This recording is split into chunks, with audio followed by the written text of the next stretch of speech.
So an HSP is a highly sensitive person. So anybody that it's a personality trait, just like you mentioned, that has an increased sensitivity to physical, emotional, or social stimulus. And so and what's interesting is that there's another diagnosis that's called sensory perception disorder. So there's sensory perception sensitivity and sensory perception disorder.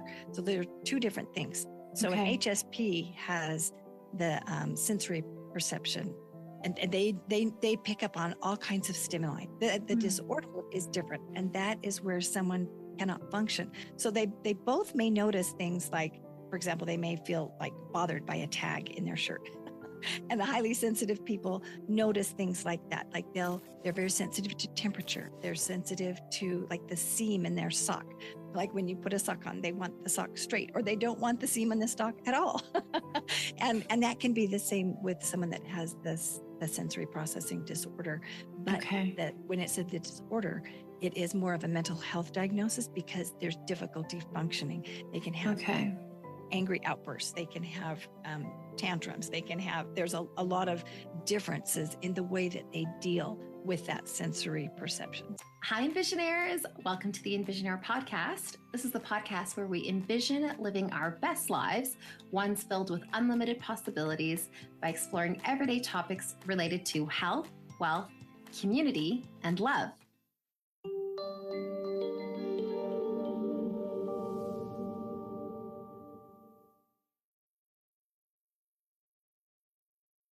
This podcast is for information purposes only and should not be considered to be medical, legal, tax, financial, or other professional advice. This podcast does not encourage or endorse any illegal activity. We are not responsible for any losses, damages, or liability that may arise from the information in this podcast.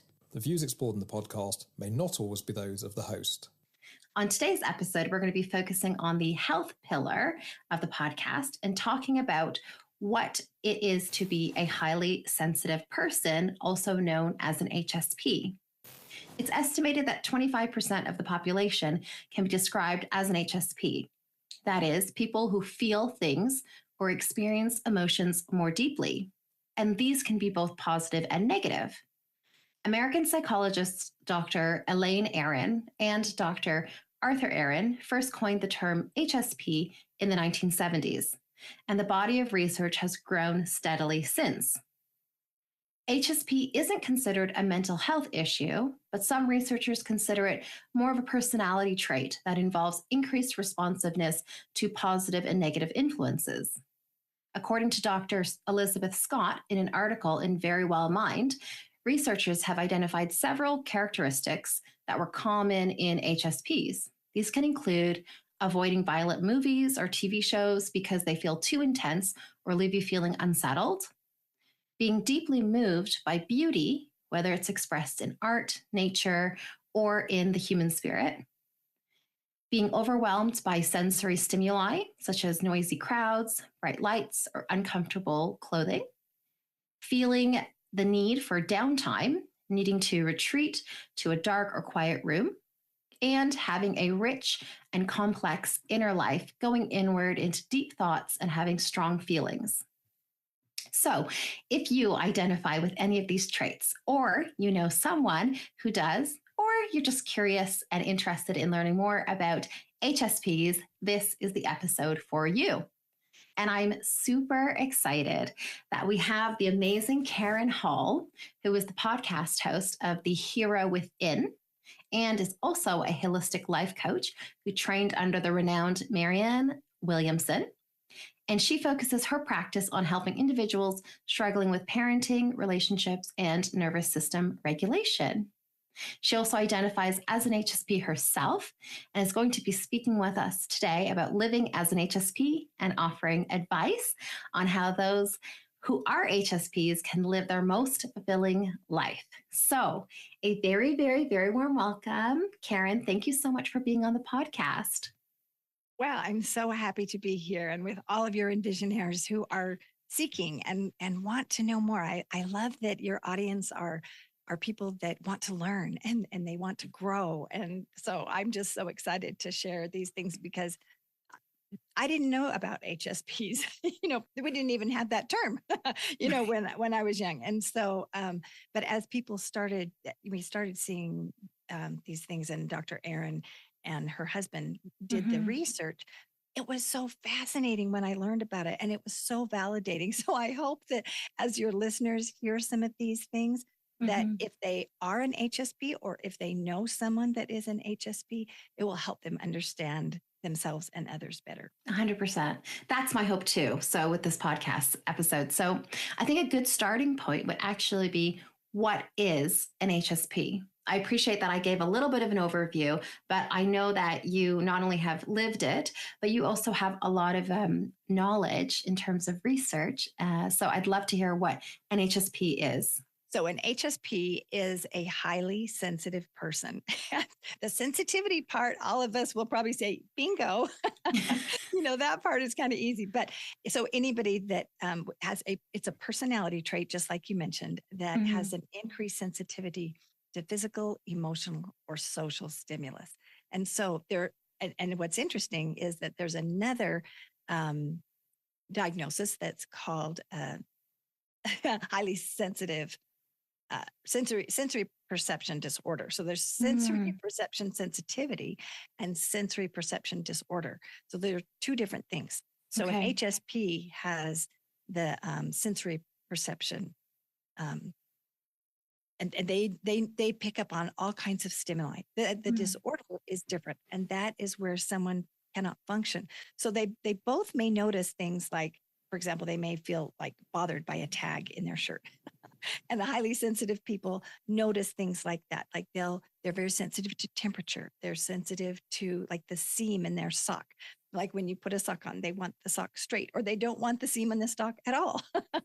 and that can be the same with someone that has the sensory processing disorder.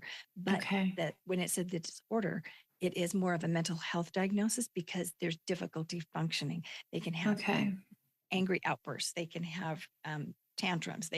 There's a lot of differences in the way that they deal with that sensory perception. So just to comment on that, because a lot of people get that confused. They think, oh, if you're a highly sensitive person, does that mean that you have autism or something? It's not. Right. It's not the same at all. A person that does have autism may also be a highly sensitive person, but it's not. They don't go together all the time. Okay, that makes sense. I appreciate that clarification because you're absolutely right. You're absolutely right. Because some people think, there's, again, I guess the research is still growing and still developing. I know you mentioned that Dr. Aron she started the research. Well, I mentioned that she started the research in the 1970s and it's kind of grown and evolved. And I know you've mentioned that there's a list of characteristics also that she helpfully put together. Right. And so do you want to just go to that list right now, or do you want to just talk about it a little bit? Yeah, it's up to you. You tell me. What do you think? Yeah, what do you think? Let's talk about it just a little bit more because, one of the things that is really interesting about HSPs is, so we pick up on stimuli around us quickly. But because there's so much stimuli going on in the world, sometimes it can be overwhelming. But sometimes people describe it as like spidey senses, like we can feel a vibe in a room. Like when we go into a setting, our neuroception is so keen that we pick up on expressions. If eyebrows are furrowed or if somebody's squinting or, something, we don't always know what it means. And many times a highly sensitive person that has not worked on this quality within ourselves and gotten training on skills on how to deal with this influx of stimuli, our brain does default to negativity, no matter if you're a highly sensitive person or not. Yes. So if I wasn't highly sensitive and I walked into a room and somebody looked at me like this, my brain would probably default to the fact that what's wrong? Are they unhappy with me? Are they annoyed with me? Whatever. Because our brain looks for problems to solve in order to keep us safe. So it says, uh-oh, I see something over there that might be a threat to my survival. I might be, isolated. I might be ostracized because that person is looking at me like that. Yes. And so anybody defaults to that. The highly sensitive person is even more keen on that, where somebody else might miss that expression. we pick up on it really fast. We pick up on nuances. They're just subtle things like somebody sighs. And many times when I talk to someone on the phone, and I'll hear something in their voice and I'll say, what's wrong? And what's going on? And they'll say, I don't always know that. Wow. and they don't even know, oftentimes they don't tell me, but I just hear a difference. So this neuroception is so keen that, but it can serve us really well. Now, one of the interesting things about HSPs is that as we're taking all of this in, a lot of times we're quiet because we're trying to process it. We're trying to make sense of what does it mean. And that's why many times people think that HSPs are slow.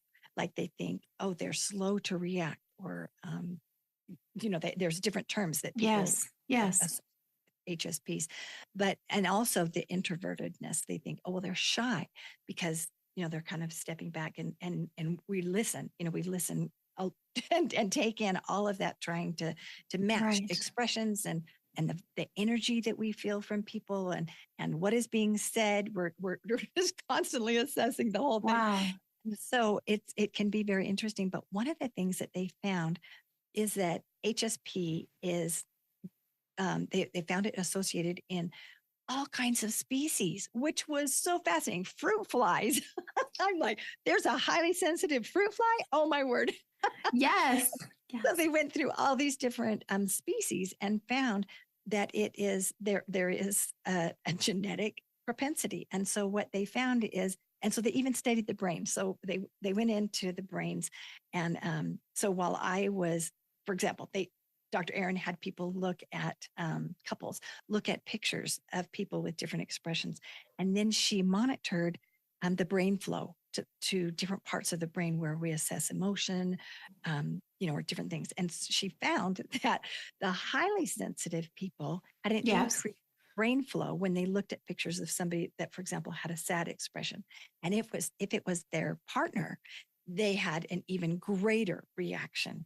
Whereas a person that didn't have the highly sensitive traits didn't have that same response, which I found fascinating, that there's a physiological thing going on within our body.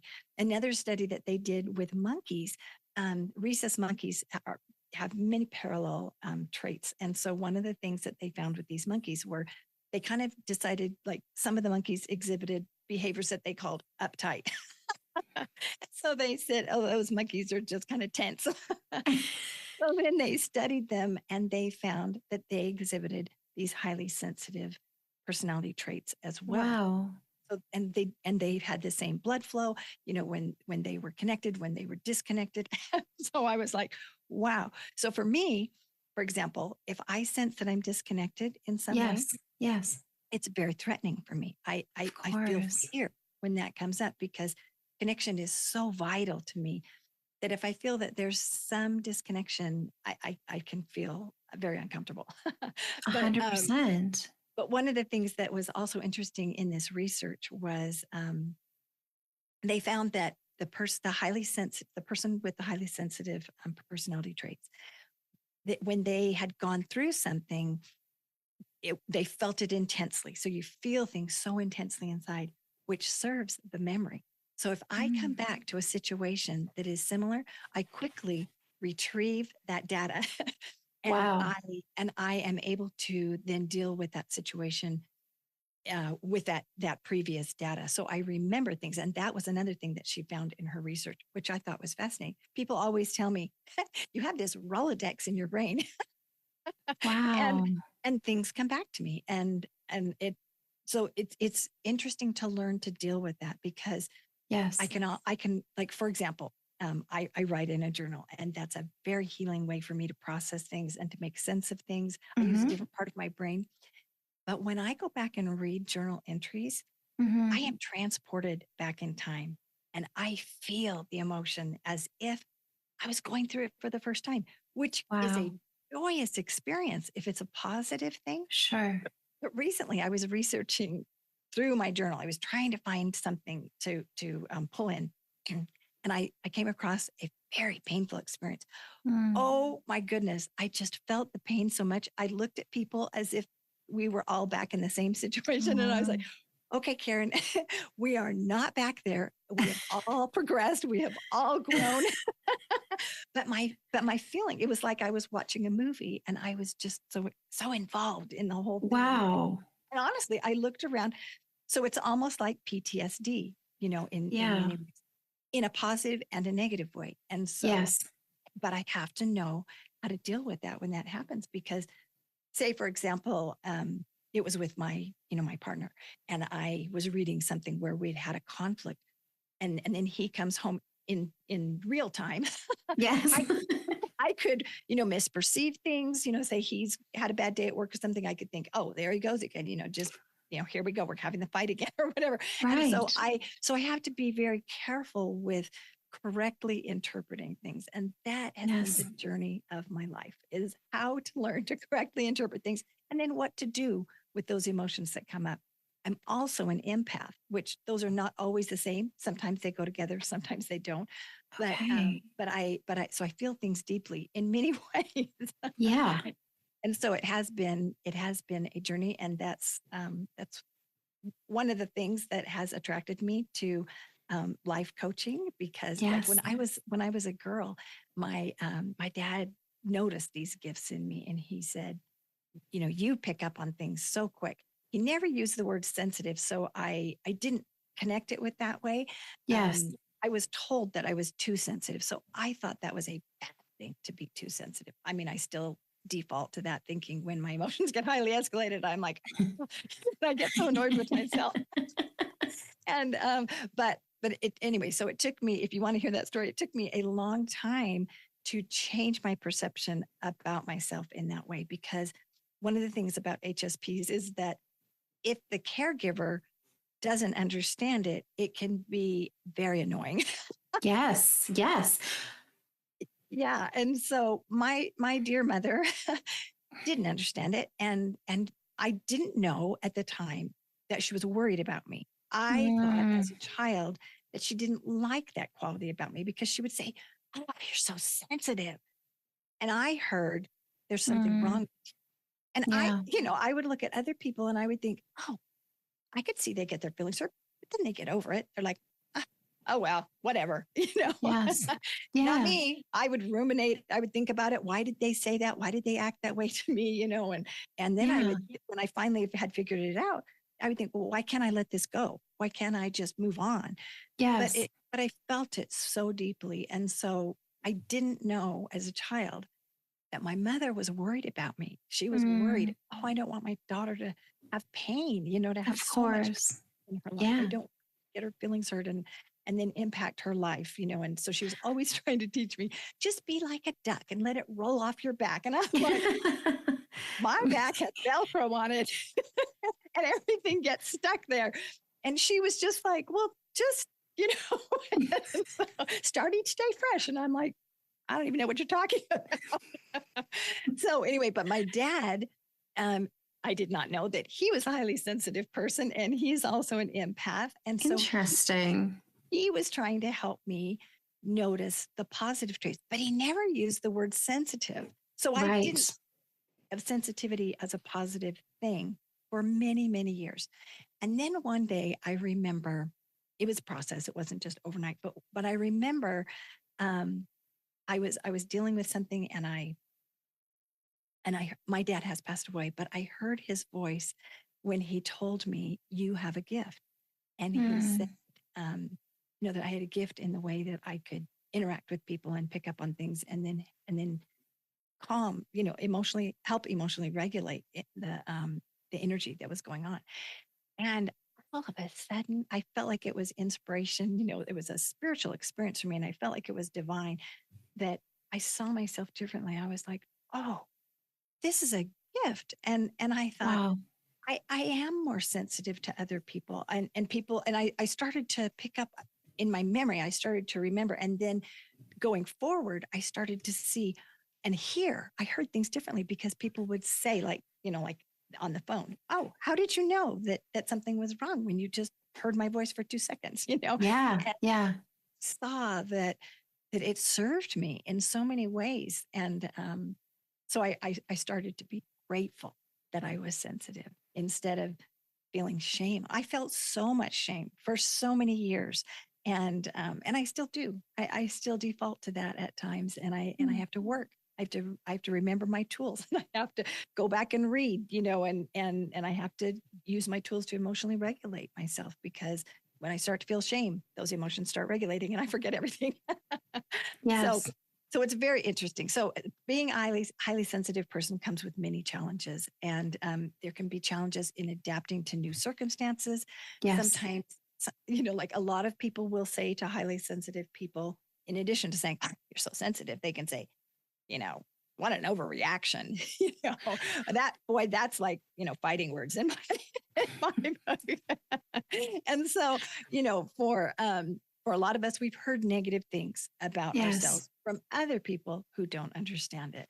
Yeah. And however, highly sensitive people also have very strong bonds with people. And so connect with people that have similar energy. I often say that when I connect with people, I feel like they're family. I don't think we're friends. I think we're family. And so beautiful. For me, connection with people is just so important. Many highly sensitive people have spiritual gifts. Some, there are many that have dreams, and they receive, insights and impressions in dreams. And so I think that's really interesting. We talk a lot inside of our heads. I didn't even know I did it until I was in college, and my best friend said, listen to what you say in your mind. She was into personal development. She was, the number one salesperson, and she was just amazing. And I said, wait, what? She said, just listen to what you say. And say positive things up there. I didn't even know I talked. And then all of a sudden I heard all this chatter, and I'm like, oh my goodness, I am talking all the time up there. And so I started listening. And instead of saying, I can't believe that I didn't get over that quicker, I should be getting over that quicker, I started saying to myself, that's okay. You can take as long as you need. And I'll tell you what, I wish somebody would have said that to me growing up. It just wrapped me in their arms and said, you can take as long as you need to get over this. Because when I say that to myself now, even today, as a grandma, and I say, and I'm escalated and I'm just feeling shame, and I usually one of my kids has to remind me to say that to myself. But when I remember to say it, either I read it in my tools or, somebody mentions it to me, and I say that to myself with meaning, I'm like, I get over it quicker, which is so ironic. You give me all the time in the world to deal with it. I deal with it faster because I don't feel the shame. And I feel like it's okay that I feel these things. We also are we're very appreciative of beauty in the world. We appreciate, art and music, and we'll see things like we see colors differently. They're very vivid for us. Our life is very vivid. Yes. And so we when we hear music, like I have songs that I hear that just bring me to tears, and I have songs that I hear that I feel very spiritually connected. Like I remember one of my favorite songs is "I Hope You Dance," and by Leanne Womack. And I don't know if any of you have heard that song, but when I hear that song, I am just filled with hope. I just rise above whatever the difficulties are that I'm dealing with, and I see things.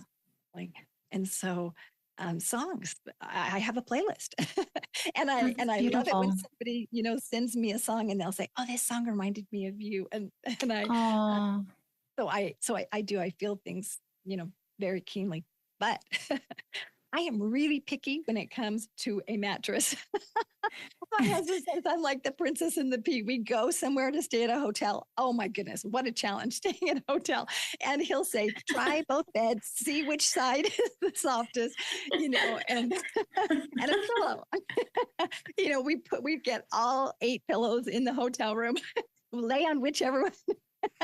It's so funny to me now, but I can't sleep just on any pillow. So I was talking to somebody that is also an HSP, and he told me he packs his pillow in his carry-on and then he packs his suitcase. And I thought, wow, well, what an incredible idea. That's like too far off. But I recently went on a trip and I did that. And I loved having my own pillow. Yes. Like, Oh, I just felt so happy to have my own pillow. And so that's just one thing. Another thing that with me, I'm very keen on taste.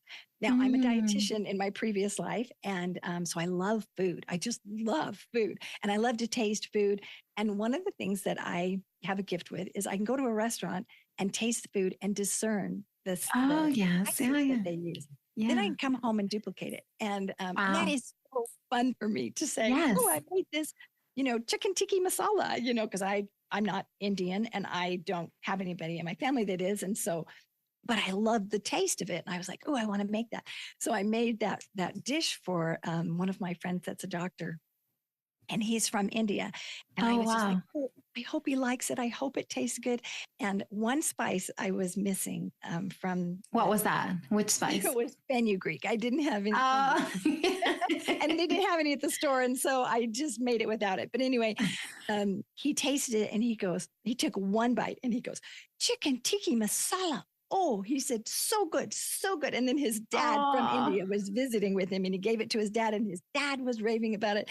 And then he said, except you missed the fenugreek. And I started laughing. I thought, you're an HSP too.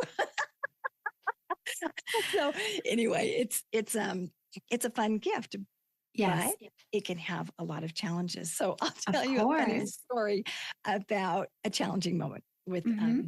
my husband and I. So when we got married, and he didn't really understand this about me, I had in mind this. I wanted to go to this bed and breakfast. And some of the places on it was a little bit of an adventure. Some places we had a reservation, some places we did not. So we went to this hotel and I was so excited because I looked at it and I saw how beautiful it was. And it was right on the ocean. And I was just like, oh, I'm so excited to see this. So we went into the room and the room that I had hoped to get wasn't available. And so we got a different room. And I was so disappointed. And my husband closed the door in the room and we're looking out at the ocean and he was just confused. He was like, how could this room be so important to you? And he said, a room's a room. I mean, like, what difference does it make? And so he said, I'm gonna have you close your eyes. He didn't blindfold me, but he said, just keep your eyes closed tight. And I want to just see how much you notice. We'd been in the room for 2 seconds. We went in the room, opened the door, closed the door, and I was sitting on the bed. So I had my eyes closed and he said, what's on the nightstand on the far side of the room? And I said, there's some daisies and some roses and, ivy. He goes, okay. He goes, what's on the handle on the nightstand? And I said, well, it's a porcelain handle with silver. And he goes, interesting. He goes, what is on the doorknob on this side of the room? And I said, it's porcelain with pink roses. Anyway, he went through and he asked me all these questions, like 20 questions about things about the room. What was in the wallpaper? What was in the art over the this part of the room and that part of the room. I knew everything. And he sat me and he looked at me and he said, no wonder these things are so important to you because you notice all these things. And I was so grateful that he understood that. I mean, he was blown away. And he's told that story for years. We've been married, almost 40 years now. And he tells that story because he's like, I had no idea how important these things were to her and why things meant so much. But she appreciated the beauty so much. For me, it was just a room. But you really experienced it. You But I experienced did. it. I soaked it all in, and I just appreciated Beautiful. Oh my gosh. Okay, Karen, I was like taking so many notes when we were talking because I was like, there's so much. Okay, so we got to unpack a little bit about this. Okay, so going back to the definition of an HSP. It seems you mentioned this idea of empath versus HSP, and they're different, but sometimes you can be both. So can you just kind of explore that a little bit? Because I definitely know that I'm an empath and the lines kind of get blurred between like, am I an HSP? Because I can definitely identify with some of that, but maybe not all. And then I wonder if maybe it's also a spectrum, if you will. Like, is there people that are a lot more HSP versus like a little bit? How does that work in your experience? So it's very interesting about empaths. So empaths take on the energy of other people. That is one of the hallmark character traits. Empaths also are very sensitive to picking up on the emotions of other people. So like an HSP, an empath can detect that you're feeling something, but an empath takes it on. So if you are feeling tense about something, then I can start to feel tense. If you're feeling shame, then I can start to feel shame. An HSP doesn't always take on unless they're also an empath. So that's a key difference between the two. Interesting. Yeah. So, Wow. Okay. So one of the things that I don't know if I mentioned the statistic yet, but 30% of HSPs identify as extroverts and 70% identify as introverts. And so even within the personality itself, extroverts may perceive things differently than an introvert does, or may interpret things differently. So there's a lot of variation within it. So they don't call it a spectrum, but I think that because of all the other personality traits and different nuances and things, it is similar, as far as like you could be more sensitive or less sensitive. If you're an empath and an HSP, you are really, really sensitive. So yeah. You got to protect your energy. You got to do so much to just shield yourself, right? Oh my goodness. Exactly. And so, yeah, we'll get into that, in a little bit about what we need to do as HSPs. 100%. It can be draining. And so yes, we do have to protect ourselves. And okay, so you mentioned this idea of it's a blessing, and it can also be a challenge. This idea of kind of replaying beautiful memories in your mind and reliving those, but then also sometimes if it's a little bit of a negative emotion, it can be you can experience the same feelings, whether that's fear, anxiety, stress. And so you talked about emotional regulation. And then you, I think, then explained that you learned to let go of shame. And that was a way for you to emotionally regulate. And is that one of the techniques, like letting go of shame, that you have found to help yourself? Are there other practices? Oh, yes, there's many, many more practices. And before I let go of shame, I can't let go of shame until I am able to emotionally regulate my nervous system. So you could tell me 25 times, remind me that I need to let go of shame. I know how to do it now, but I can't do it until I am able to emotionally regulate. So first I have to use those skills. And even those skills, I can't remember many times when I'm so escalated, but I have a list of little mantras that I use, and I have little scenarios that I've written in my phone. Remember this when this happens. Remember this experience, because some experiences have been so insightful for me, and they're general enough that I can apply them to different situations that I know are probably going to come up with people in my life, and then I can. And so for many years, I would read that list 3 times a day. And I would remind myself, okay, remember this. And I remember having some very difficult conversations at one point in time. And life was just extremely stressful. And so things were just very difficult. And I was having a hard time remembering these tools. I couldn't even remember them. I just would forget. And then I would, I would feel like the other person was unloving, and I would feel like they didn't love me. And so I started to feel unlovable. And I thought, that's not true. I know I'm a loving person. So I know I'm lovable, but they're not being loving. So then I felt this angst, and when these situations would come up. And so I remember after I would, calm down, and I would remember, I'd go back and read my list. I'd be like, oh yeah, I'm supposed to do that. Oh yeah. And I would be frustrated with myself. And I remember thinking, it's interesting. I can't remember that at the time, but I was in amygdala hijack. We know that we go to the primitive part of our brain, and people have different terms that they use for that. But at those points in time, I cannot get to my prefrontal cortex. It is like almost impossible. Well, I didn't know that many years. I just thought, what's wrong with me? Heaven's sakes, I'm a life coach. I should be able to remember these things. So I had a lot of judgment about myself that I should live to a higher standard. but I'm human. and my emotions are escalated and I just can't remember. So I would read my thing and I would say, okay, that's what I'm going to do next time this thing comes up. Well, what happened was I started shortening the gap. So the stimulus would happen. There would be the time for the response, and it got shorter and shorter and shorter. And I would be quicker to de-escalate and remember my tools. Well, I remember the time it happened in a matter of, it was probably less than a minute. And I was like, wow, just won the gold medal. I was like, I did it. And I was telling one of my friends about this because I had told her for years about my journey. And I said, I feel like I've been potty training.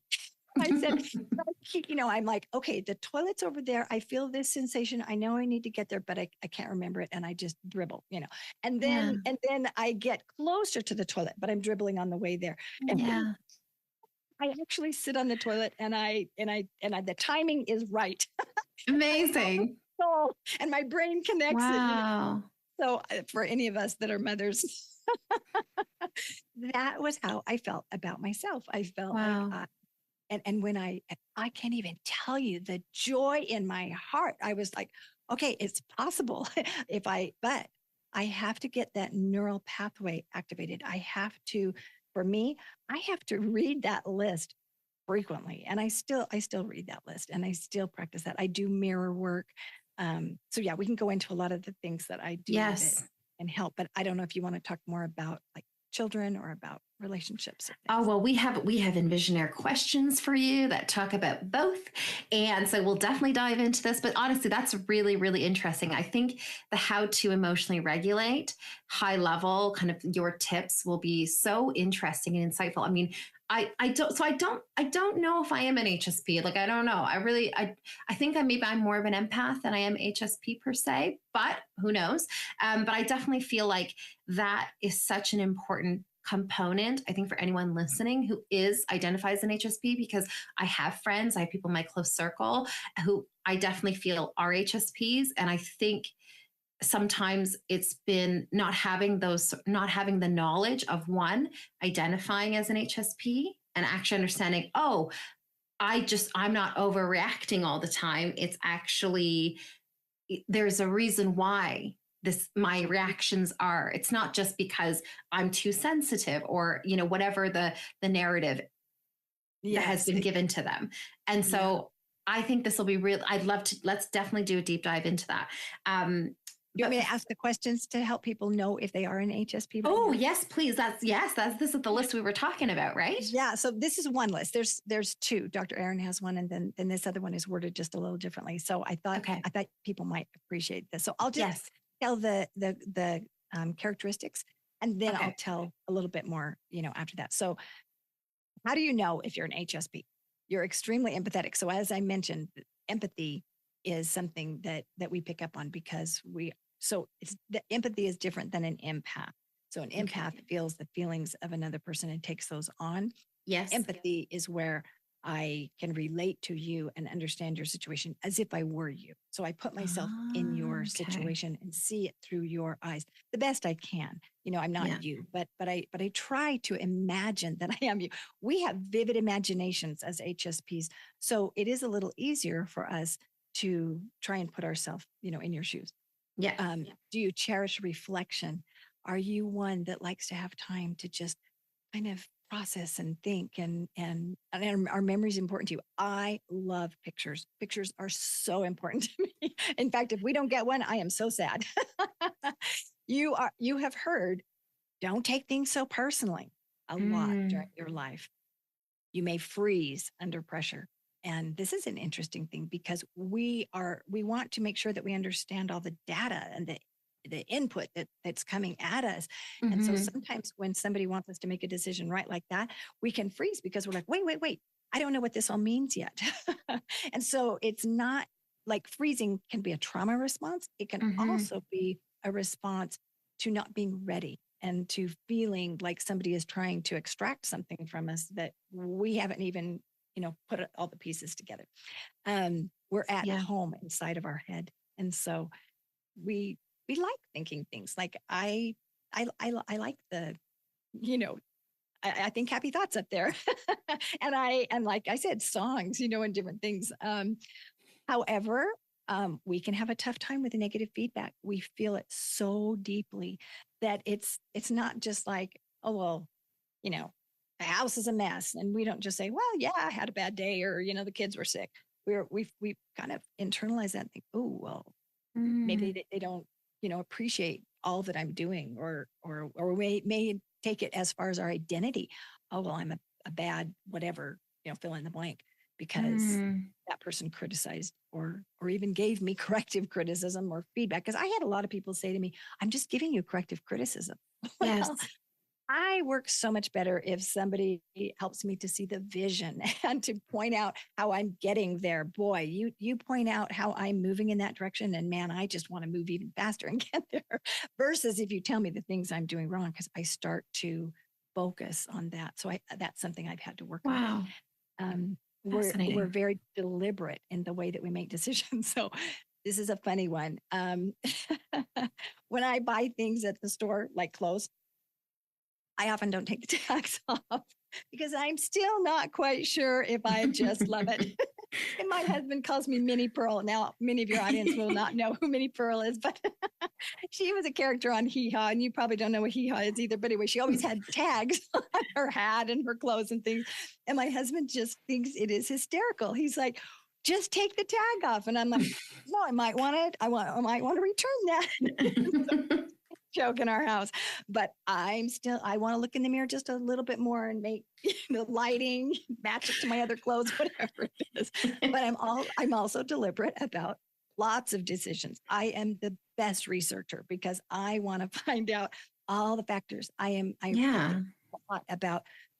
think about consequences a lot, like what is going to happen down the road. And so a lot of times I can be slower to make decisions because I need time to do that research.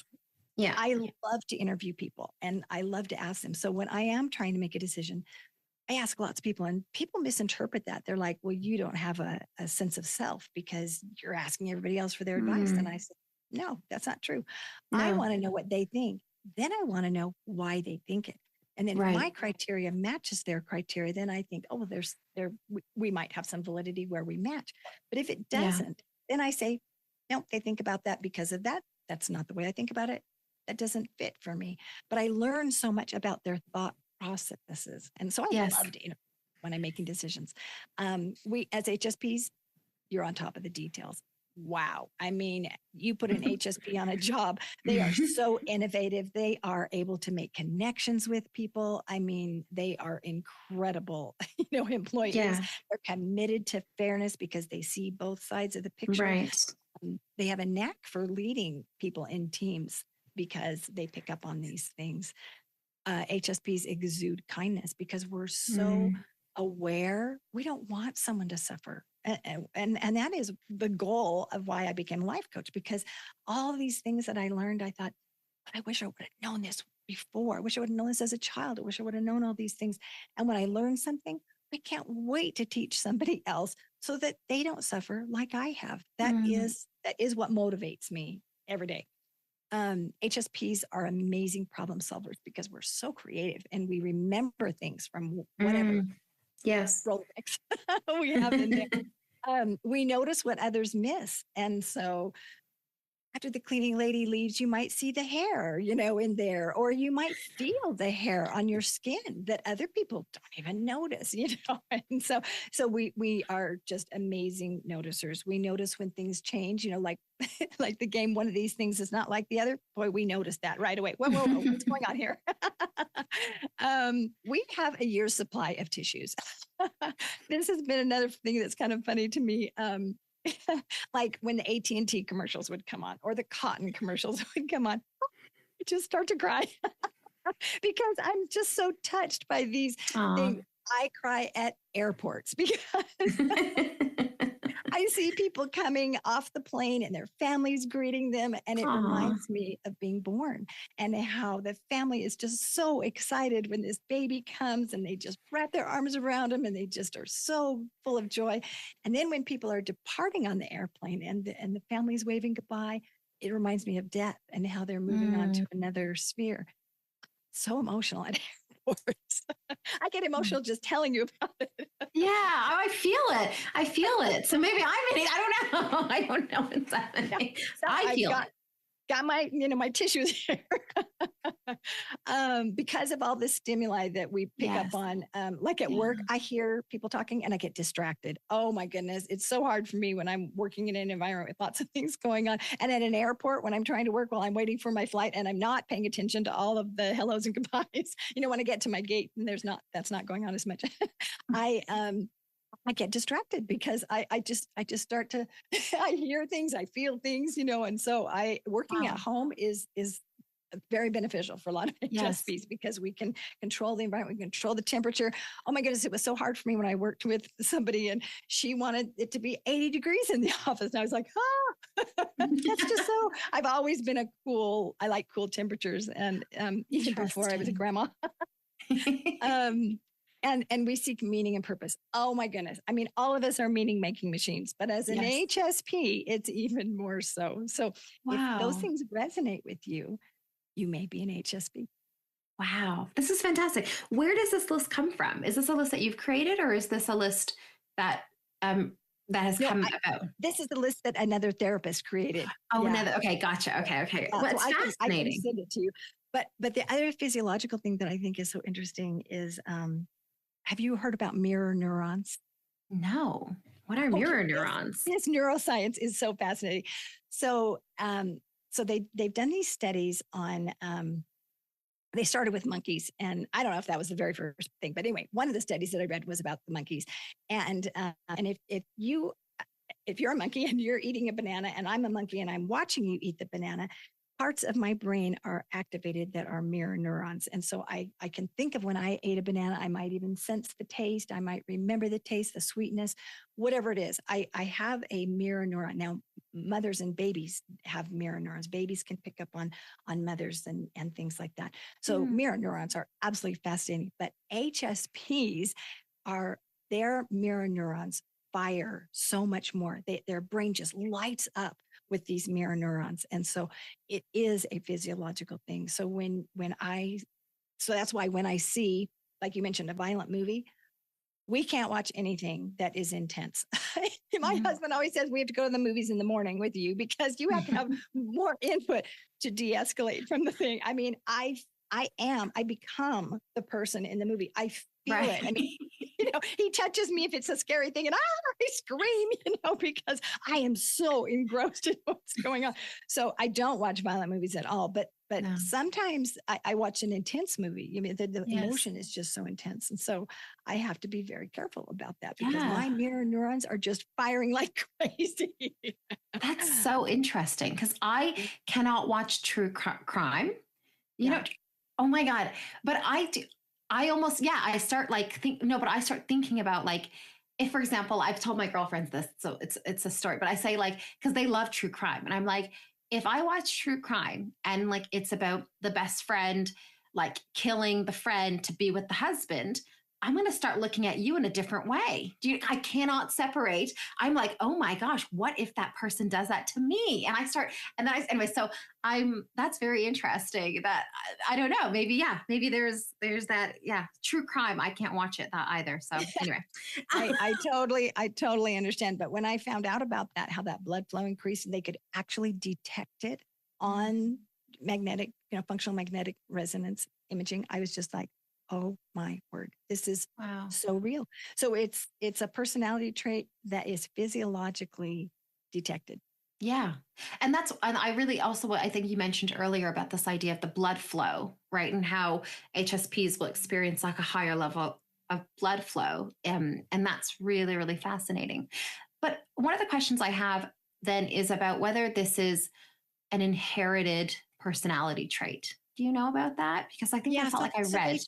They think that there is a genetic component to it. So I believe that that's true. Yeah. And how much do you think in your experience, it's not really then about trying to rewire that sort of personality trait. Is it more about managing it in your experience?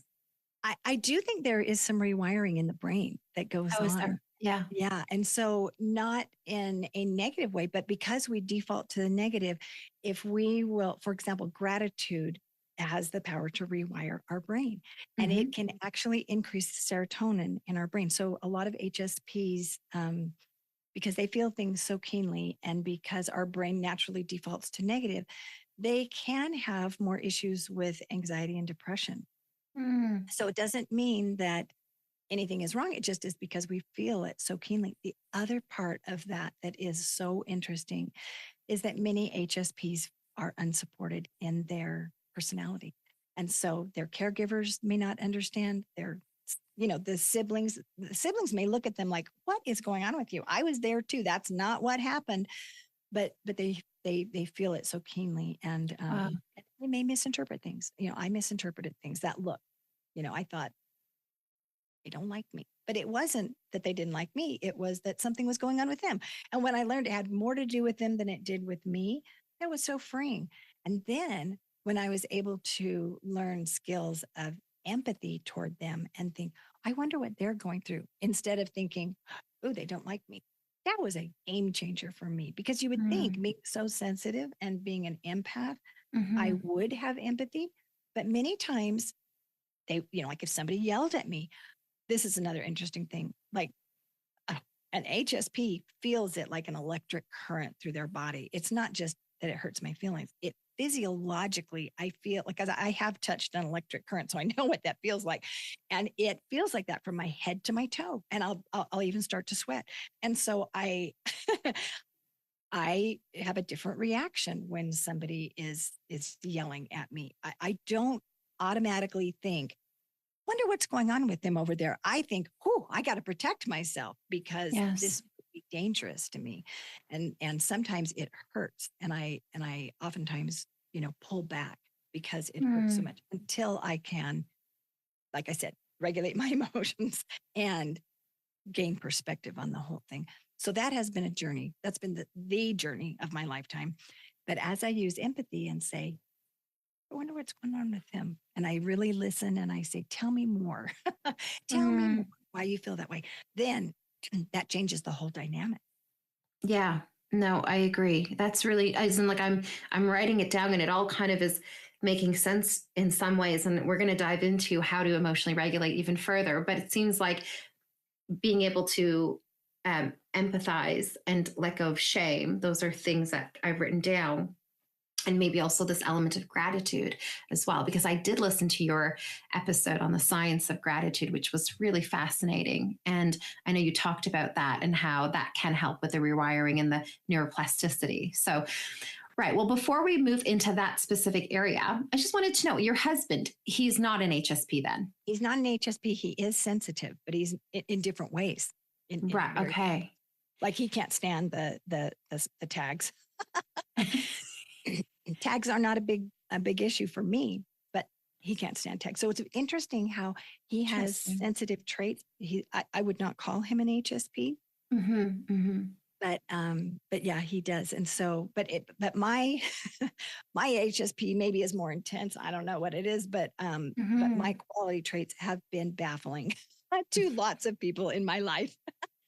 Well, that's what I wanted to talk to you about. I wanted to, if that's okay, we just to kind of explore Yes. a little bit about how has the interpersonal relationships been throughout your life, particularly obviously as a spouse. That's something that's probably really fascinating if we have listeners who are either themselves an HSP and their partner is not, or vice versa. How has that been for you? And what advice would you give to people who have a spouse as an HSP? Yes. So,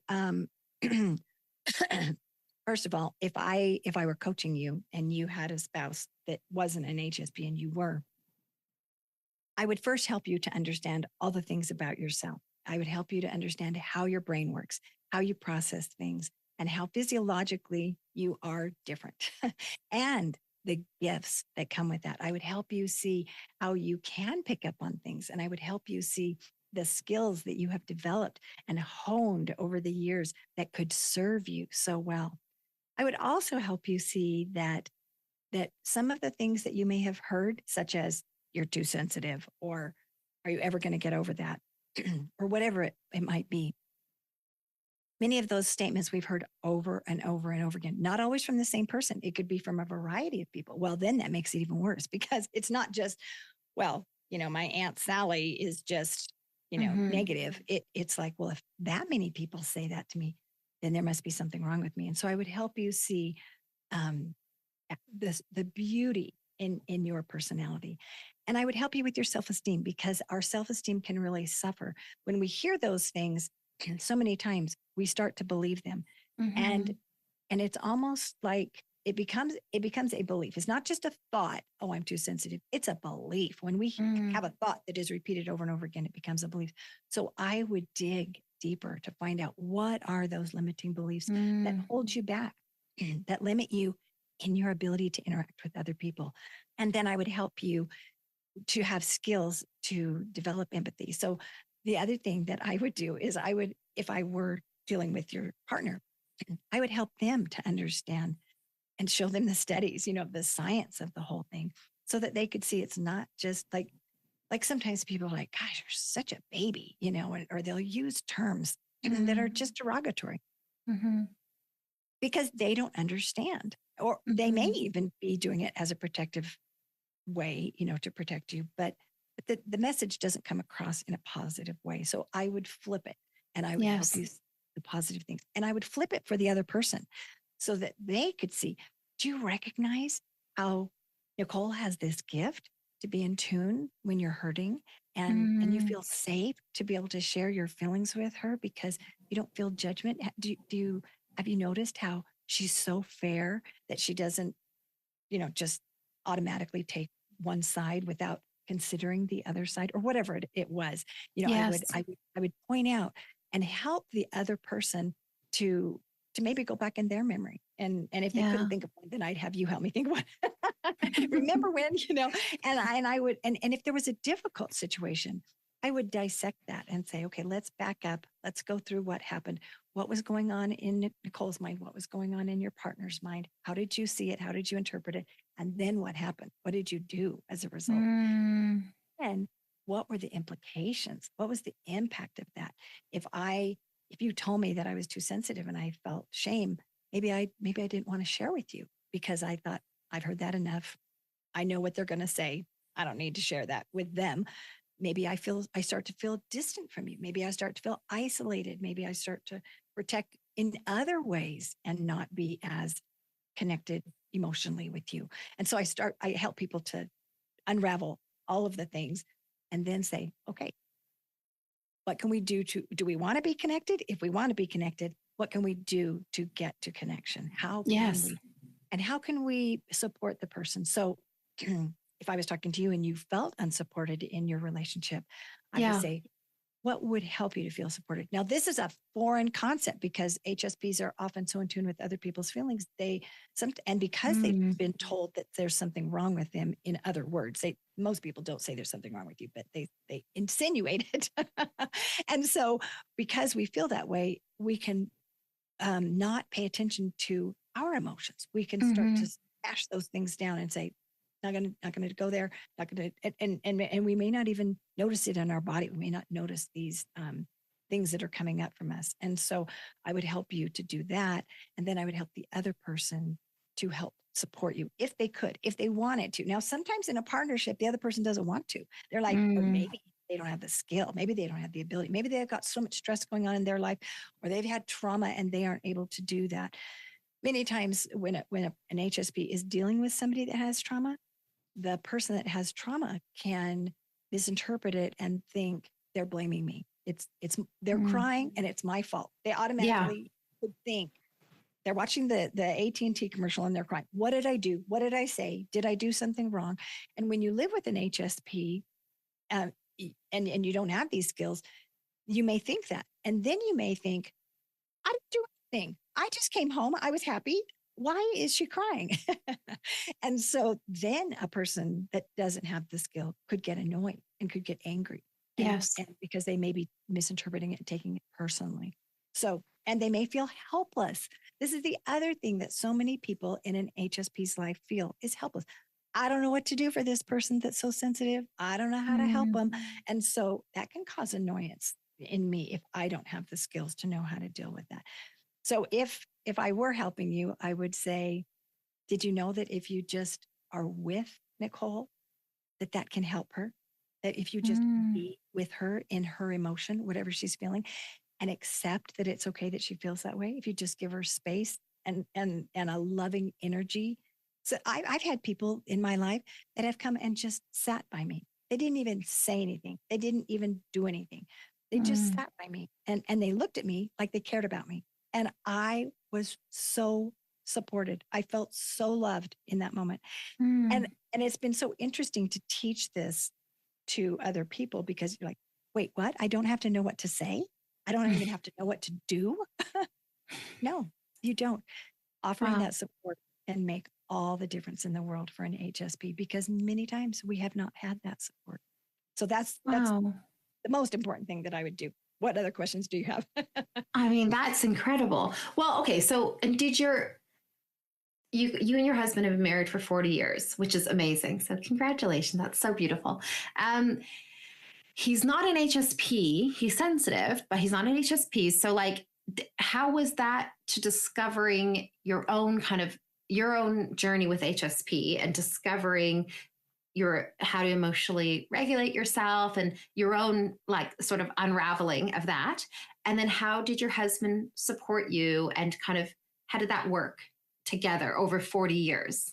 Yeah. So the interesting thing is it's still a work in progress. And my husband used to say, argument number 25, because we would see the same pattern. And so we try to use humor because sometimes, my husband is wickedly funny. He just has the best sense of humor and he can imitate things. He could be a comedian. He is so funny. And so, but sometimes it's not funny. Right. So, we've had to be careful, and I've had to tell him that's really not funny.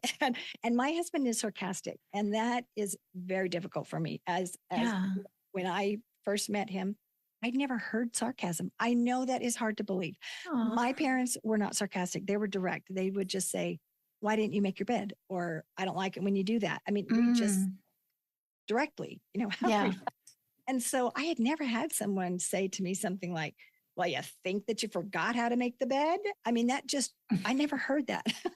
So that's kind of funny because it's so common. Now I see how common sarcasm is, but a lot of people use sarcasm to shield what they really mean in a quote, quote, humorous way. And there's often a dig in there. So when I would hear my husband say sarcasm, first it stunned me because I thought if you were sarcastic with me, you must hate me. What an ironic thing. Swearing. My husband swears. I didn't grow up with swearing. I didn't ever hear swearing. And I think maybe my dad said damn once. I can't even remember when he did. So I really cannot remember that. And my husband grew up working with cattle and they swore at the cattle all the time. And so the swear words were like no big deal. So the first time he swore at me, I just burst into tears. And he was just, what? What? I just said the color is red. What? And so those two things were the very first things that we had to recognize because it just came out of his mouth without thinking. Yeah, both. Of course. He's so intelligent and he's so quick. He processes information really fast. So we're total opposites in that way.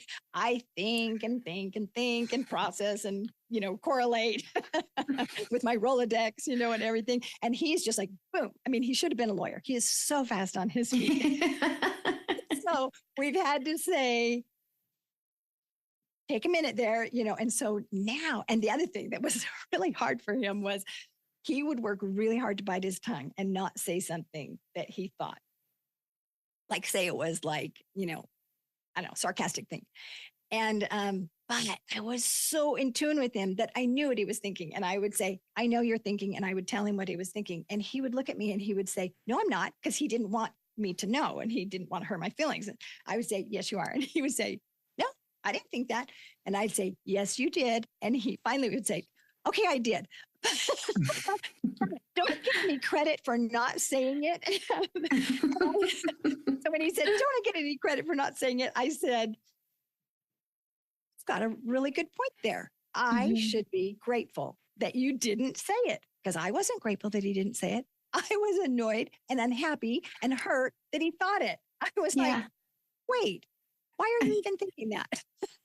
So I had to work on myself too. I mean, it was, and I had to recognize that when he swore, I didn't think so. Now we have the biggest jokes. So, like I was talking to him the other day and I said, this swearing thing just does not make any sense to me. I mean, if you say go to hell, that makes sense because hell is a location. But if you're damn right, well, what's that mean? I mean, damn is like, to, thwart progress. That makes no sense. Or damn straight. I mean, so we have the funny thing. He goes, honey, you need swearing lessons. Just don't know how to use swear words. Such a funny joke in our family, but it didn't used to be funny. And so, so we have made a lot of progress, but we've had to, like a lot of times we've been to therapy. Our therapist didn't understand me either.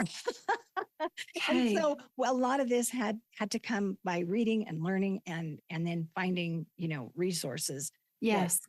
To help us individually. And so, and I've also had trauma in my background, and most of us have. My husband has too. And so we had to then learn how to deal with our trauma. So now, the other day, we do this a lot. But the other day, my husband and I had something that happened, and we had a little moment of angst, and then he just paused for a minute, and I paused for a minute, and we both thought about it, and something happened. I can't remember. We saw the other person's point of view, and he said, look at how fast we are. He said, in years past, that would have taken a lot longer to deal with that. And we hugged and, we were like, great. Isn't progress great? And we celebrate.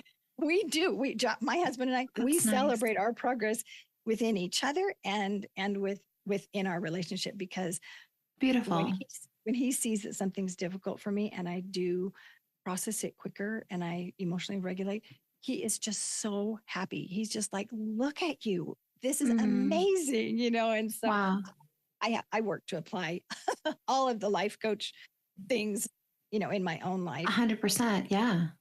So, at what age did you actually realize what an HSP was or identify with that to get that sort of self-awareness with regards to how you're experiencing life? Was that before you met your husband, or was that during the relationship? It was during my relationship. Wow. It was in the 80s. It was in the 80s that I first heard that term. Now, I had been told I was too sensitive all my life, so I knew I was sensitive. Everybody knew I was sensitive, but the actual traits, I did not know that it was a personality trait. I felt like it was. Right. I felt like, and because my dad had said that I had these other gifts not connected to the word sensitive, I knew I had gifts, but anyway, I didn't understand. And I certainly didn't understand any of the neuroscience behind it. That was much later. Yeah. And so that has just been absolutely fascinating. I love neuroscience. Yeah, it is. I agree. I just only recently gotten into it, probably with like following the works of Joe Dispenza and Bob Lipton? Is that Lipton? Can't remember his first name, but he's Bruce Lipton. Yeah, he's also extraordinary in that world, the neuroscience. So fascinating. So when you navigate, obviously you are a life coach and you worked as a dietitian before, and you have this thriving coaching practice. So as an entrepreneur in the space and kind of more in your public persona, how do you navigate life in like the public sphere, if you will, as an HSP? Because that can be really, as an entrepreneur, there's a lot more, challenges. You can face rejection. You can face a lot of different things. So what are some things that you've discovered that have helped you to navigate that? Yeah, so this is very interesting. So I started my entrepreneurial journey as a girl. I started selling newspapers when I was, 9 years old, and I always had jobs because I paid for college on my own. So I had to buy a car. I had to buy my own car. So I was earning money, to do all those things. And then my husband and I have owned businesses, and so he told me, you're going to be in charge of sales and marketing, and I'm like, me? Okay. And so I started going to meet people. Well, it served me so well because I picked up on little nuances, and I would come back and say, oh, this person has this thing. Now, it was a little scary. And so I had to get out of myself. And that's one of the things that an HSP has to do, is to learn to not just, coon. And so now an introvert, this is definitely more challenging than it is for an extrovert. As an extroverted HSP, this is a little easier because I go into a situation as an entrepreneur thinking, wonder what friend I'm going to make today. Wonder what interesting conversation I'm going to have today. And so I was just recently at an event where I had to network with a ton of people. And people ask me, how do you do that? Because I when I coach people that are entrepreneurs, they're like, I feel nervous to talk to people. And I'm like, well, what are you nervous about? So we go to what their thoughts are and how they deal with it. So I've told them, can you think of it like I might make a new friend at this door or at this event or at this, table or whatever, whoever I'm talking to. If you think of it like that with a positive expectancy, there's a different energy that comes across. If I think about what can I do for you? How could I support you? How could I meet your needs versus how can I get you to buy from me? How can I get you to work with me? That's a take energy. That's a desperate kind of energy. And everybody can sense that. And it's like kind of just that icky sales feeling, we don't want to have anything to do with that. But if you really care about me, if that is conveyed, what a difference that makes. And when I feel that from someone, I'm like putty. And so when I can use empathy to think of the situation from the other person's point of view, and I can try to meet their needs and I can relate to them, we have a different conversation. Then it's, how can I serve you? How can I help you?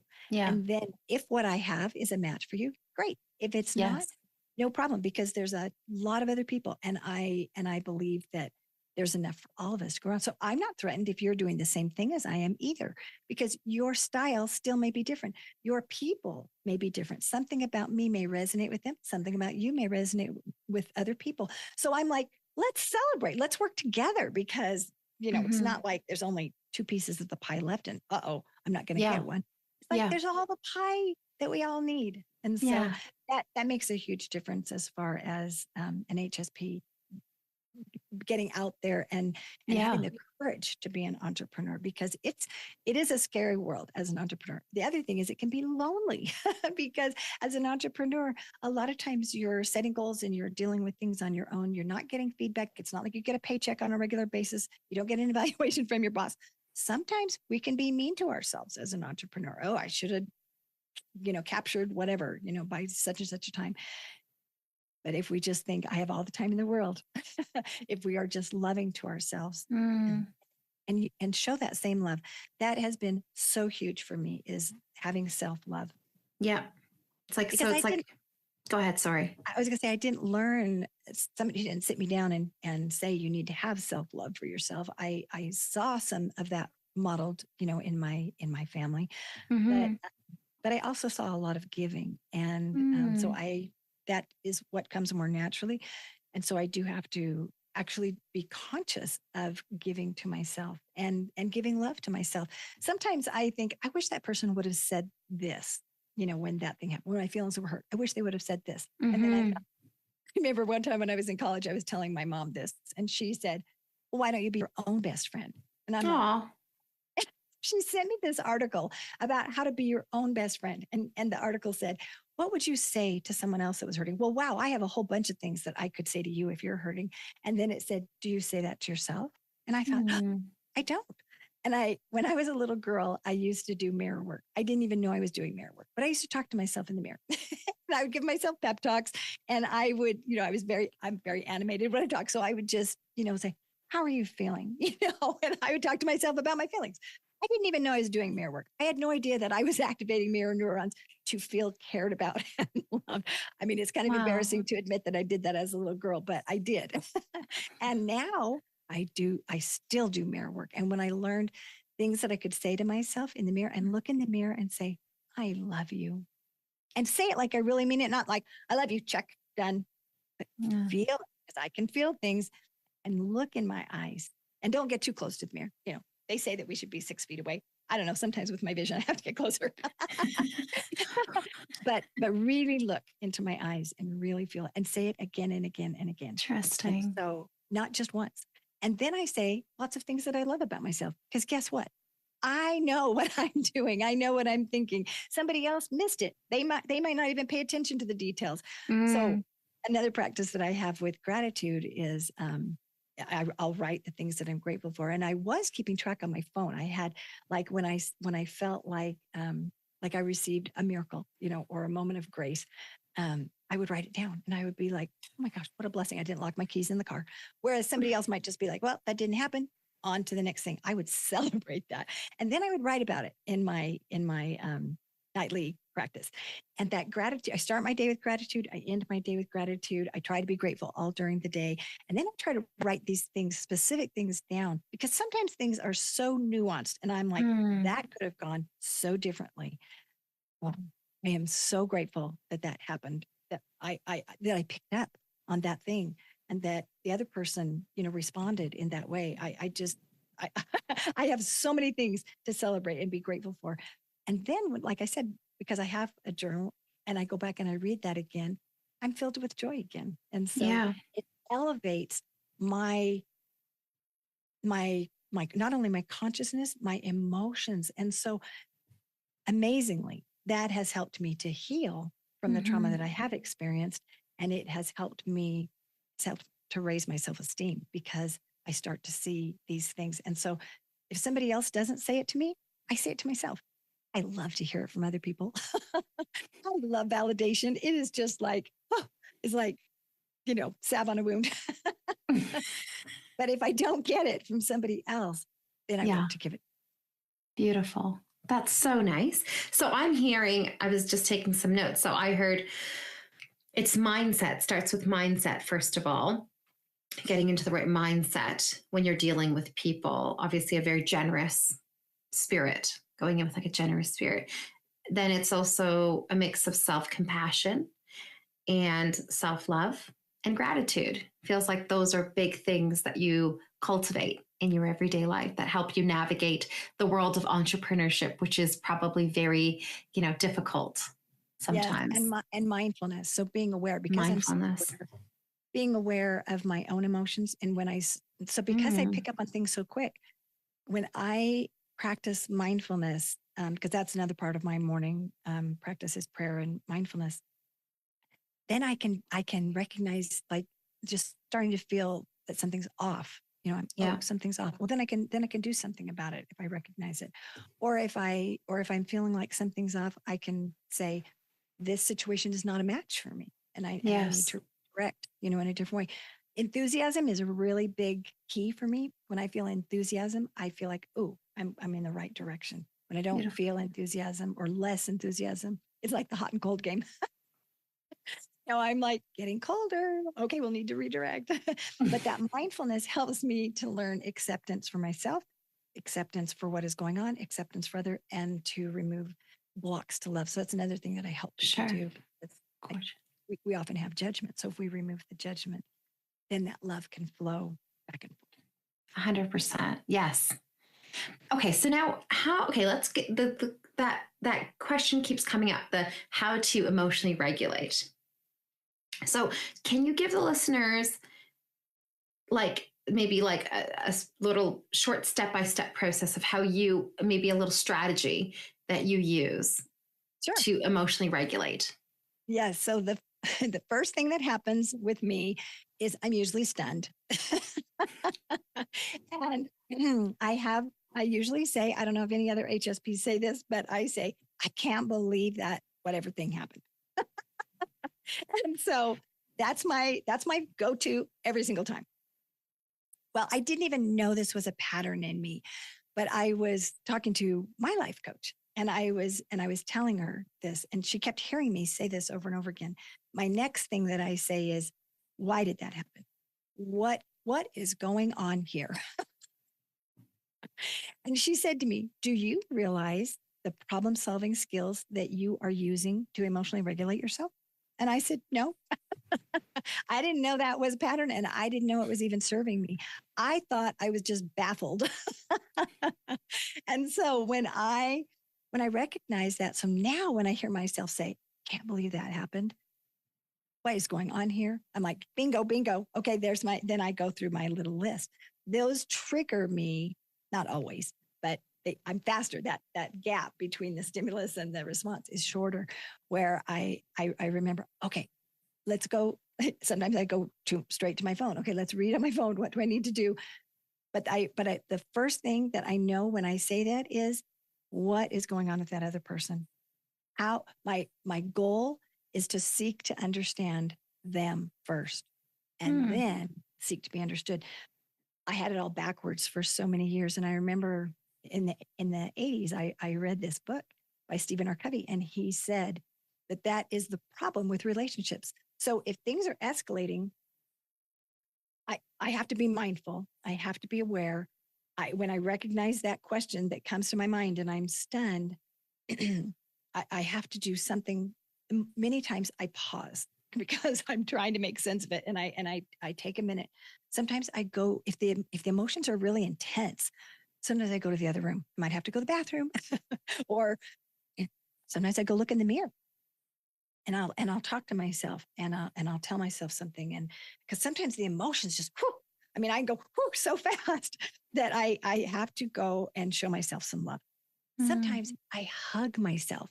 I will put my arms around myself.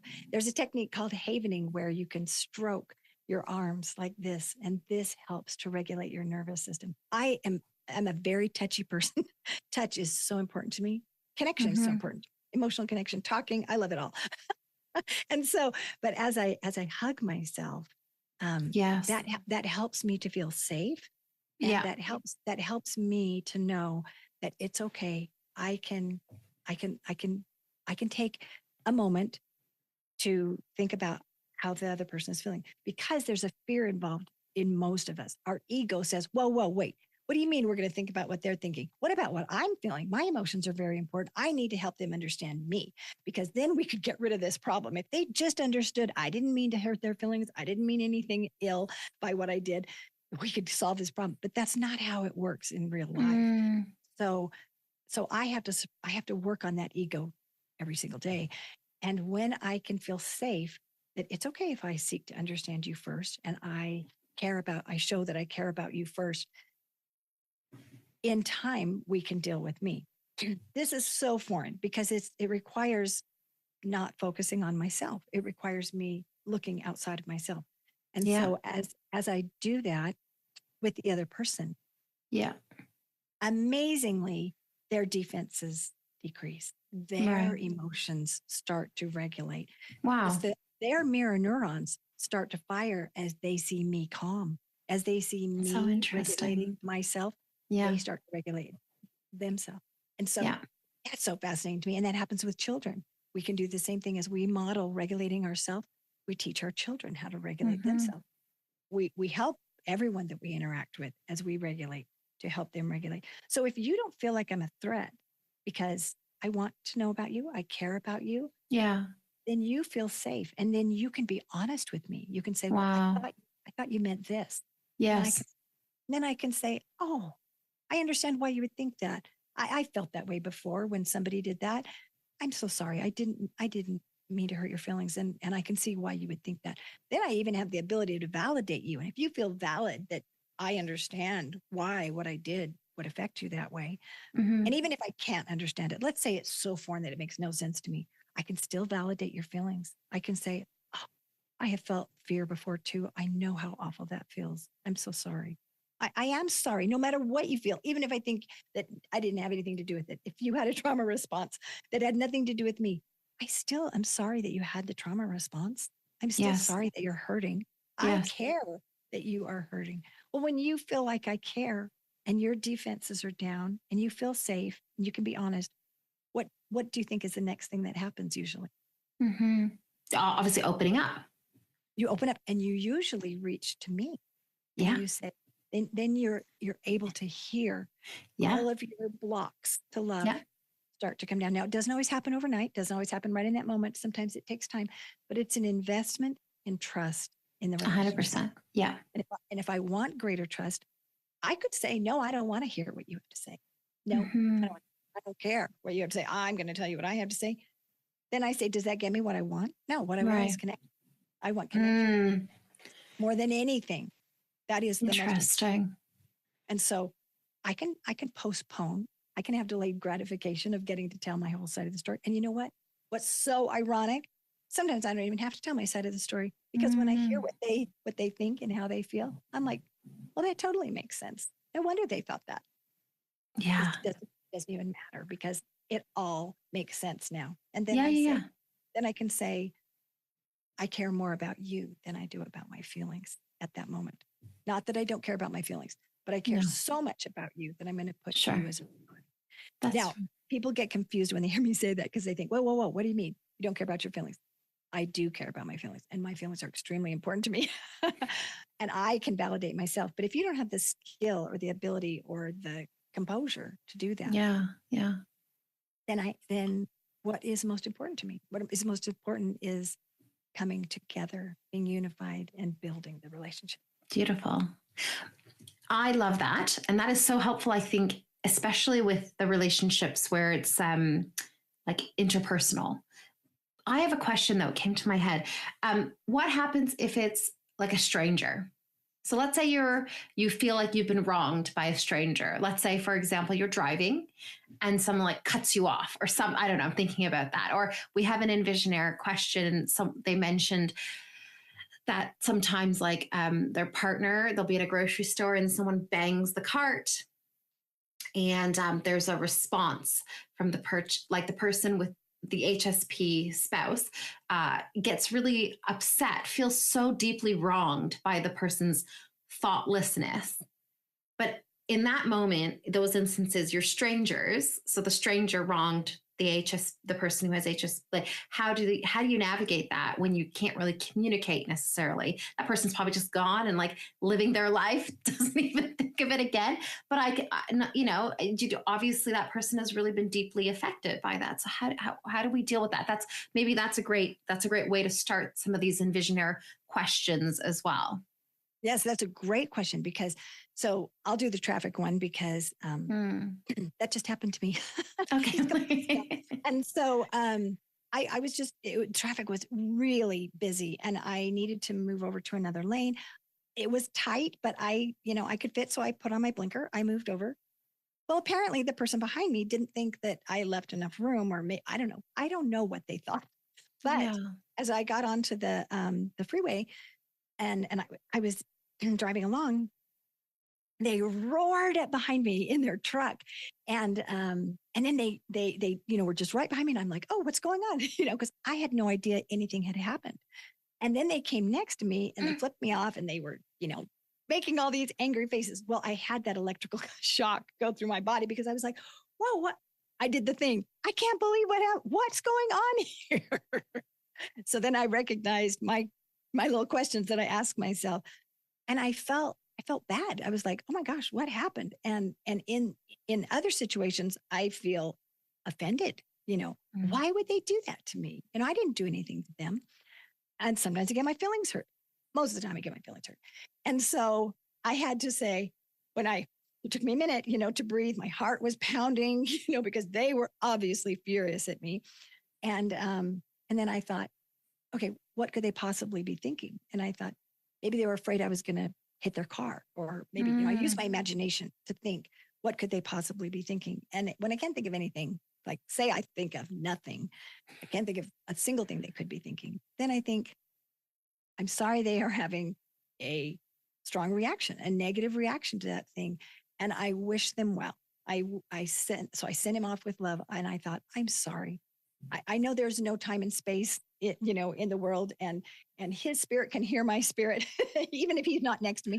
So I just said I was sorry. I said, I'm sorry. And many times when I'm driving and things happen, my husband laughs, because I'm like, I'm sorry. I didn't see that person coming, or whatever, And so I do. I say I'm sorry, and then I wish them love. I think I didn't want to cause somebody harm, and so I just send a loving thought to them. Now, when my feelings are hurt, I can't do that immediately. I cannot do that. I cannot get to that point. That's a prefrontal cortex thought. Compassion is a prefrontal cortex thought and emotion. And so I have to move from my primitive part of my brain, from my amygdala here. That takes time. I have to support myself if I'm the only one able to support me, or if someone wants to give me support and they're able to do that, I receive that support and then I can regulate. Now, if I'm the spouse with the wife or the HSP in the grocery store that just got hit, it can be so tempting to say, well, they didn't mean anything by it, and justify and try and dismiss. Yes. That's the worst thing that you can do for an HSP at that moment. Now, later, they may be open to that. But at that moment, what that HSP needs is support. I can see why that would be, frustrating, scary. Tell me more. How did you feel when that happened? Do you really care about me and you want to know how I feel? Oh my goodness, that's the biggest remedy ever to help me regulate my emotions. Sometimes people are like, I don't want to hear about it. Just get over it. Well, guess what? It doesn't work like that. With an HSP, support is vital. Now, if I'm all by myself and somebody does that, then I have to give that support to myself and I have to show love to myself. And then after I show love to myself, then I can show love to the other person. Wow. Amazing. I really hope that helps that EnvisionAir listener who had asked that question. So and because part of the other question was how he can show up for her and support her when she's triggered. And so that's really, really, really interesting. Very good technique. So thank you. And it may be as simple as, just being with the person, like I was mentioning. Some HSPs really like touch. So you might just, touch their arm or pat their shoulder, or some like eye contact, some like, conversation. So it just depends. A person, an HSP may not be ready to express because they may be processing it. So allowing them to have that time, whatever time they need, and to be okay with their feelings. So many times, if I am dealing with somebody that's having an HSP that's having a strong reaction or feeling the emotions keenly, it can be uncomfortable for me. Like I said, I could feel helpless. I could take on that feeling. I could be like, I just don't want to have this happening. I just want to fix it, make it go away. So many people want to fix it, make it go away. The best way to fix it and make it go away is to allow it, to accept it, to understand it's temporary. And it's okay if we feel these feelings. Our feelings aren't going to kill us. We think they are, but they aren't. We can just be with our feelings and actually lean into our feelings and embrace those feelings and be friends with those feelings. What are you trying to teach me? What can I learn from this experience? What can I learn from this emotion? This is not a weapon, against me. And so 100%. Those things, if I was helping someone to support someone as an HSP, I would help them to understand that. Beautiful. That's great advice. Thank you. Thanks, Karen.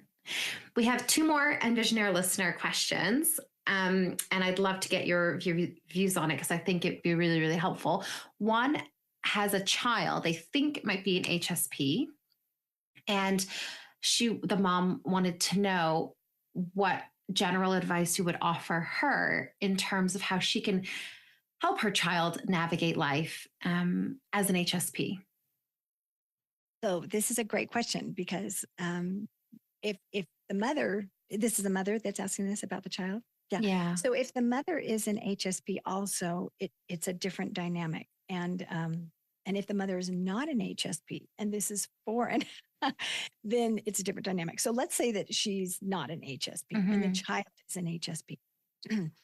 The HSP child will often get overwhelmed easily, will feel things so keenly, will cry easily because that's one of the first reactions.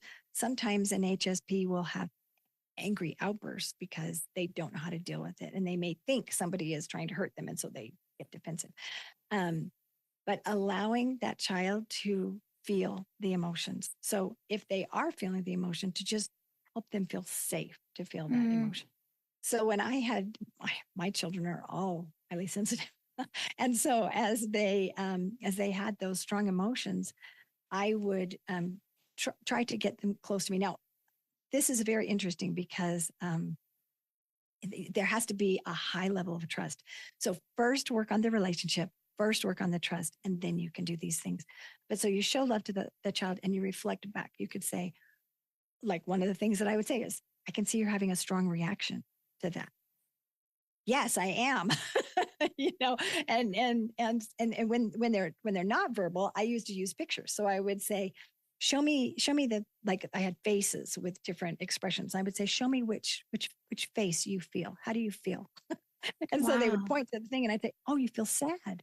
Oh, you feel angry, or whatever the emotion was. So even before they were able to express what the emotion was, they could tell me what the emotion was, pictures. And then I would validate the feeling. So maybe I think they are overreacting.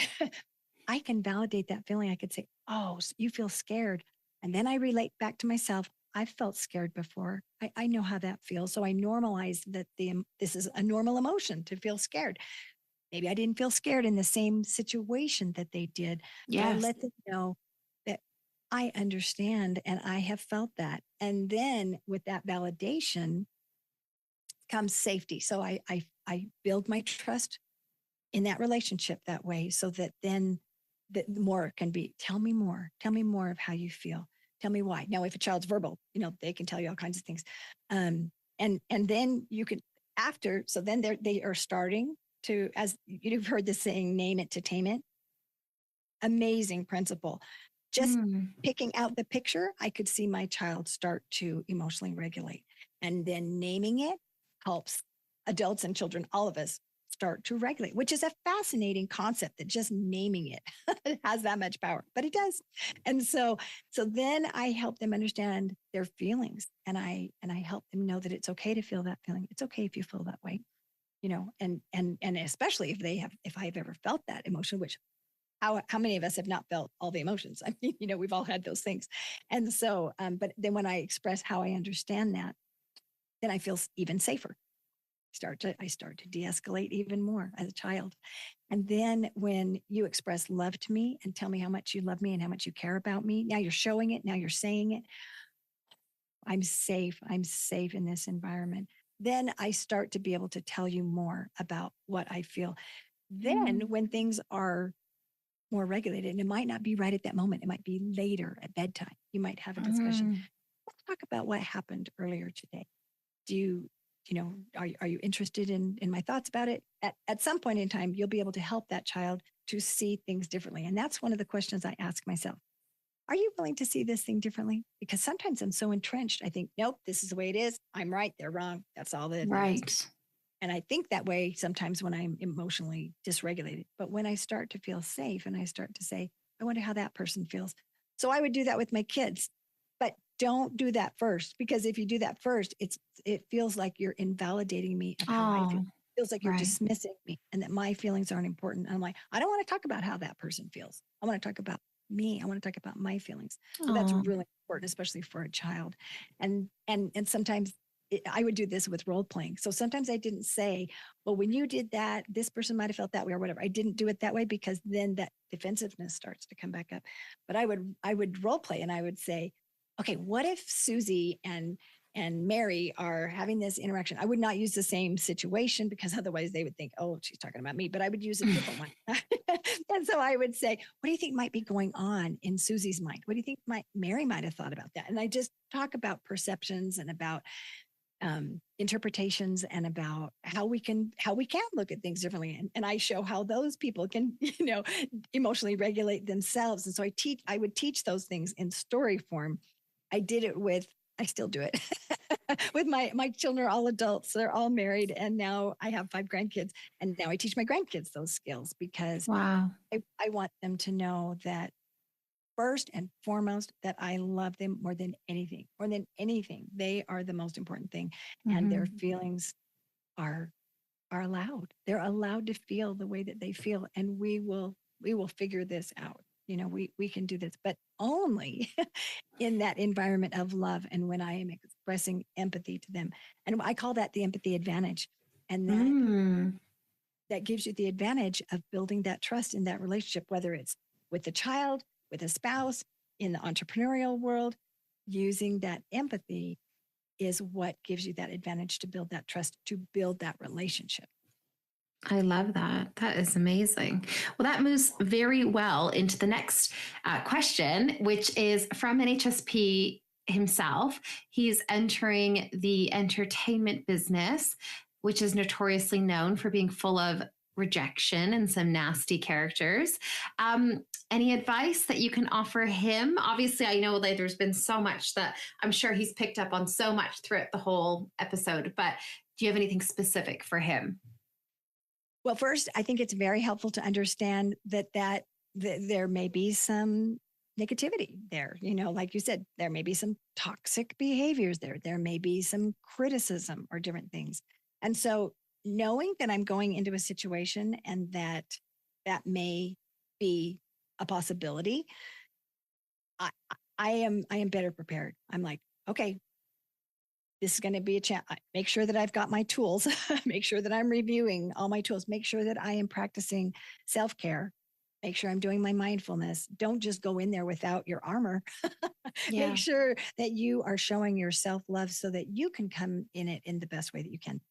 Empathy. If somebody, in the entertainment world is saying something toxic to me, I can show empathy to them, even if I don't say anything.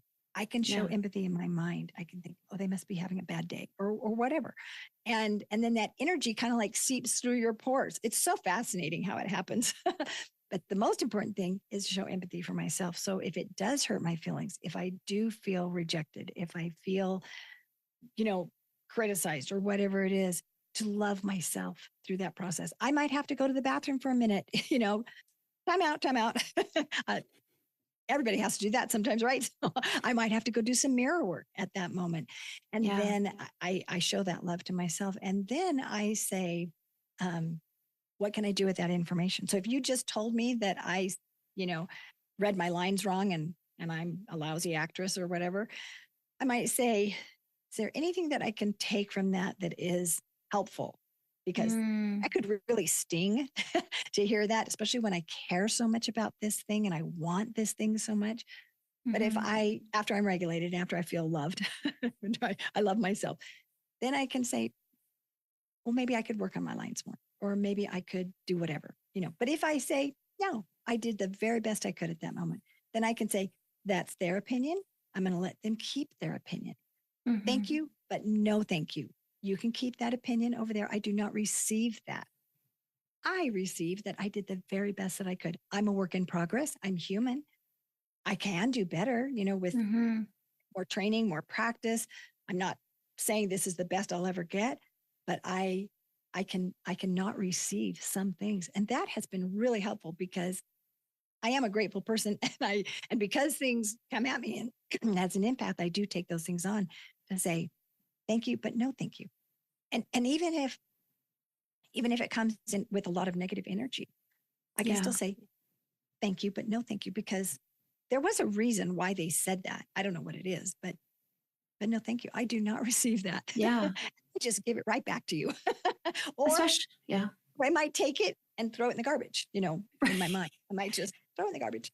Especially if it has to do with something like that is so, let's say, superficial, like someone's looks or their, something they can't control, like their skin color, whatever it is. Like if it's, I think that's a really nice way of putting it. Like, thank you, but no, thank you.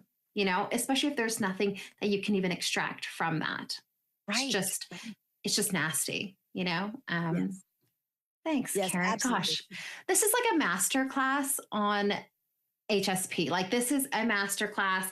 Everyone should be listening. I'm going to really try and circulate this as wide as I can because I think this would help so many people who are HSPs because you have just talked about so much. So thank you for being so generous with your advice and answering all these questions. We are on to the final segment, which is the EnvisionAir questionnaire. And now we get to ask you to reflect on your past, present, and future. So just fun. It's a fun feature of the podcast. And I'd love to hear what you think. So looking back towards your past, if you could give any advice to your 15-year-old self, what would it be? I would tell my 15-year-old self how much I love her and how courageous she is and how proud I am of her for all the progress that she has made thus far. And I would tell her, how much good she is doing. And then I would help her know how much good she is going to continue to do. I would help her see the ripple effect that she doesn't even know how she is impacting other people for good. And I would let her know that it's okay if she's scared. It's okay if she feels those feelings of shame, and that she's learning, and that I'm going to help her learn what I learned so that she doesn't have to suffer like I do. Oh, beautiful. Thank you. Oh, I just want to hug you. That was so nice. Okay, reflecting on your present, the present moment, is anyone you could have dinner with tonight? Who would it be? I'd have dinner with my dad. If I could have him come back and have dinner with me, because he believed in me so much. He always told me that I could do anything. He called me Miss America. And I still talk to him. I have his picture right by my bed, and I talk to him every day, every morning, night, every time I walk by. And we talk about what I'm doing, and we talk about my goals. We talk about scary things. I say, come be with me, when I'm giving this talk, or when I'm, presenting or whatever. And I always think about how he believed that I could do it. And so I would have dinner with him, and I would thank him for giving me that foundation. Beautiful. Beautiful. Oh my gosh. That's really nice. Karen, beautiful. So what's one goal you would like to achieve in the next 5 years? In the next 5 years, well, I am so excited about my coaching business and about my work with the Los Angeles Tribune Women's Journal. I would like to elevate the voices of the voiceless and share stories that can inspire, because I do that on my podcast, the Hero Within podcast. But now I have the opportunity with the Los Angeles Tribune Women's Journal, and it's such a blessing to be able to have that platform, to be able to offer that to other women so that they can share their voice and then lift the world and have that ripple effect go out even more. And so that's what I am excited about. Oh, I'm excited for you. I can't wait to just watch, and I'm going to be watching and supporting you from here. So yeah, it sounds amazing. Why don't you tell the listeners about your podcast? Because it's a beautiful podcast and I love the mission of it. So why don't you tell the listeners, because obviously we're wrapping up now. So I'd love for you to share more of what you do, how they can find you, and also about the podcast. Yeah, so the podcast is the Hero Within podcast. And people say, why did you pick that name? And I picked that name because I felt like it was a divine, download for me that we all have a hero within, and we all have a story. We all go through difficult things in our life. We have big T, little t trauma. And I heard somebody recently say, don't even say that, just say trauma, because it's all trauma. Our brain just senses it as trauma. So I'm just going to say trauma, but we all have trauma. We all have pain in our life that we have to deal with. And so I wished that I had somebody that could have said, oh, watch out for that pothole. It's going to be kind of challenging right here. There's a storm advisory coming up. I wish I would have had somebody that was an HSP that could tell me how to navigate, different things. And somebody that even wasn't an HSP, but could just tell me how to navigate challenges in life, and how to have hope, and how to find healing. Because so many times when we're going through, especially a long-term trial, we can start to lose hope. And that's very detrimental when we start to lose hope. So I wanted people to have hope, to hear the story. So even if, you've had, maybe you're paralyzed and I'm not, I can learn so much from your story, hearing your story and how you found hope and how you navigated the difficulty, how you, the mindset things that you learned, or whatever it is that you learned. I can learn from that. I can relate to you on a feeling level, and I can incorporate the wisdom that you are sharing. And then I feel like I have a connection with you as you're sharing your story. And I wanted my listeners to have connection with the guests that share their story. And I wanted to give them hope. And so it's all about inspiring stories. Beautiful. Love it. Well, I hope everyone goes and listens to The Hero Within, beautiful podcast. And why don't you tell people how they can connect with you? What's the best way? Instagram? Yes, so I'm on Instagram is the Hero Within podcast. And so you can find me there. You can send me a DM. And so, yeah, that's probably the easiest. way to connect with me. But yeah, yes. we'll put the links in the show notes. 100%. Yeah. Definitely. And everyone obviously go visit the website if you're interested in the coaching that she offers as well. Is it KarenHallCoaching.com? Yes.